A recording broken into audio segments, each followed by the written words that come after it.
whaatalo whantu tala fola Radio Samoa le nei tai au. Alo mai o tala o le asolua. Palu a inga na ave ese mai ana nafi mai le o ngā tutono o Wellington ne ona ua le saunga le mule ano fuanga mo i latou. Mafua mai le palapala solo. Poloka le palapala solo se vaengo le the terrace i Wellington ne mana vave ona o atu iai fui muva a pea leo leo e poloka mo fe malanga inga. Pe tusa leo le tu lai fai le fiafi. Na whai ai male whai unga le City Council o Wellington ne, e ave esea mai a inga a fia nei ona ole maua lunga o le lamatia mai le palapala solo. E tu fantasia tala faupe tu sa male lua se fulu tangata wa ave esea mai le council le taritonu e lei se isi na wha manu alia. E ono wha awau mai le tau nei le tāpuni o awala fesota i malea vaengo le taulanga ma olo o fautua ina fo i tangata Sava Valley e awa ne i uia nei awala. I to tonu lava ia na o ananafi se fulu tasi palapala solo ripotia mai i Wellington ne. Alu i lunga le pasene o tangata lango mo le Act, ma e ono mawhai ona o la ua fausia se whai ngā malo ma le National. O le whai unga le o le palo ta whaapolokiki le One News Canter Public Poll bei o nā lua i lunga le wha pasene, leo o se fulu tasi pasene ai. Ma oni pasene o lo o atangi ai e mawhai le Act ma le National o na maua no fua e ono sfulu ma le lua. Tu mai le Labour, o lo o wha awau peo na pa u le lango mo le Labour e peo na wha amawina talu mai le amatanga o le tausanga nei. Ma a wha atusa ia se e tema o le tausanga talu ai, se fulu pasene wa sawa i lalo. Ma o le pasene ma wa lalo lava leo wa mawe le Labour i totonu o le 5 tausanga.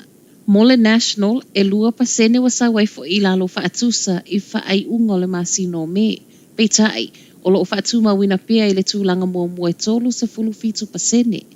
Lona lua atu iai le Labour i tolu se fulu tolu pasene, ma le Act e se fulu tasi pasene. I se tali al tamaitai pā le Mia Jacinda Ardern oni wha ai unga lo o atangia mai ai taimi whai ngata. E le ngata mo ni usila lava ia na o ia, a o atu nu umamau. Ai mai a Christopher Laxon o le National, ma David Seymour o le Act, o lo au tasi fina ngalo wa mo o mia se suinga, ma ua mo o mia ai se whai ngā malo fou.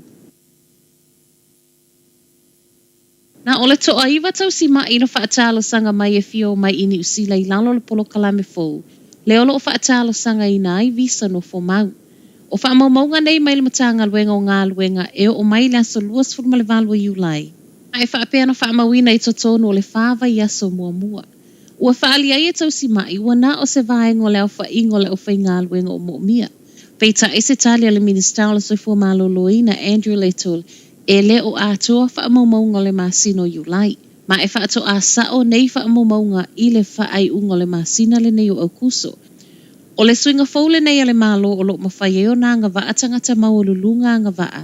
Ma o lo o fio mai ngā luenga o lo whai ngā tau na maua nisi tangata whai ngā luenga le e au fia i tau si mai. Ma o lo o anga waa e wha atalo sanga mua wanoa no fo mau. Mai le New Zealand Nurses Organisation o lo o wha anoa noa i le wha ai unga ma o le tū whai ngā tā. Ona o leo wato o tele tau si mai wo i atu no i whafo ona ele le i atu totongi. O sa wai ma le tālo sanga e mo o mia le lei o totongi wha apea au wala o wha atino i ngā luenga tau si mai ini usila ina ia to sina mai ei tau si mai whafo e o mai e ngā lulue i nei. O lo o wha aile pōlenga le waka ko tahi pe e le te tau ona tua e liu lana wha ai unga wha atatau i le trial o le wha awa no aino se vaengo la wala lau papa le Auckland Harbour Bridge mo tangata Sava Valley mai ilato e wha o ngā ina wila vili vai.